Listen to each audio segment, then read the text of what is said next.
আসসালামু আলাইকুম প্রিয় ভাই বোনেরা, আমার কেমন আছেন? আশা করি ভালো আছেন। আলহামদুলিল্লাহ, আপনাদের দোয়া ভালোবাসা আমিও ভালো আছি। তো আজকে গ্রামের কিছু দৃশ্য তুলে ধরবো। আশা করি পুরো ভিডিওটা দেখবেন। যারা শহরে থাকেন বা দেশে বা দেশের বাইরে থাকেন, তারা অবশ্যই গ্রামের দৃশ্যগুলো মিস করেন। তো আমিও কিন্তু শহরে আছি, তো শহরের থেকেও কিছু গ্রামের দৃশ্য আর কি তুলে ধরার চেষ্টা করব। এখানে অনেক সুন্দর সুন্দর শাক চাষ করে। তো এগুলো কি শাক হবে? পাট শাক। যাই হোক, অনেক সুন্দর হয়েছে, দেখেন এক সমানভাবে হয়েছে, মাশাআল্লাহ অসাধারণ। তো এর পাশে আরও অনেক শাক ক্ষেত আছে, আশা করি দেখাবো। দেখেন, এটা কিন্তু শহর, চট্টগ্রাম শহরে, তারপরও একটু গ্রামের মতো আর কি চাষবাস করে তারা অনেক।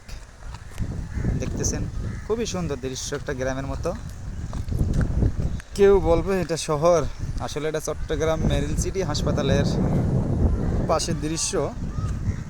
দেখেন কত সুন্দর। আর এখানে একটা মজার বিষয়, এতক্ষণ আসছিল না, চলে গেছে। অনেক আপা বা অনেকজন আসছিল যে শাক টোয়াইতে, গ্রামে যেরকম অনেকজন শাক টোয়াইতে বের হয়, সেরকম এখনও দেখা যাইতেছে। ওই যে দূরে এরা কিন্তু শাক টোয়াইতে আছে। আইলের ধারে বা সাইডে যে শাকগুলো আছে, এগুলো কিন্তু টোয়াই টোয়াই নিয়ে গেলে যারা এখানে চাষবাস করে তারা কিন্তু তেমন কিছু বলে না।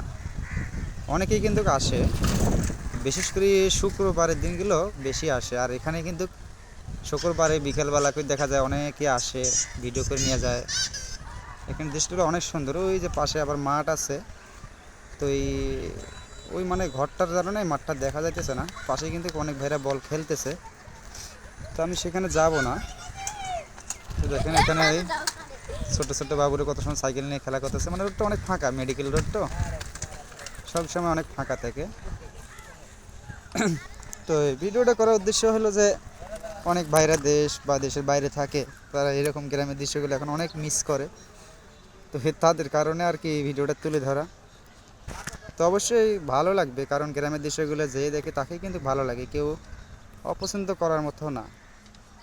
কত সুন্দর এগুলি। একদিকে মানে শাক নেই, একদিকে আছে জমি খালি হওয়ার লগে লগে কিন্তু তারা আবার সবজি চাষ করে। আর এই যে দেখেন পাহাড় কত বড় বড়, এগুলো দূরের থেকে অনেক ছোট দেখা যাচ্ছে।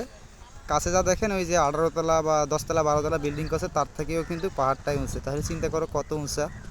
আর এই পাহাড়গুলো একসময় কিন্তু চলতো, মানুষ যাতায়াত করতো।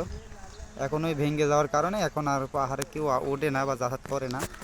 তা যাই হোক, পাশে অনেক দৃশ্য, এখন আকাশে মেঘ, তো এই কারণে কিন্তু দৃশ্যটা একটু কালো কালো উঠতেছে।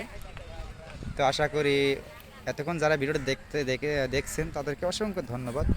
তো সকলে ভালো থাকবেন, সুস্থ থাকবেন। আবারও দেখা হবে, কথা হবে অন্য কোনো ভিডিওতে।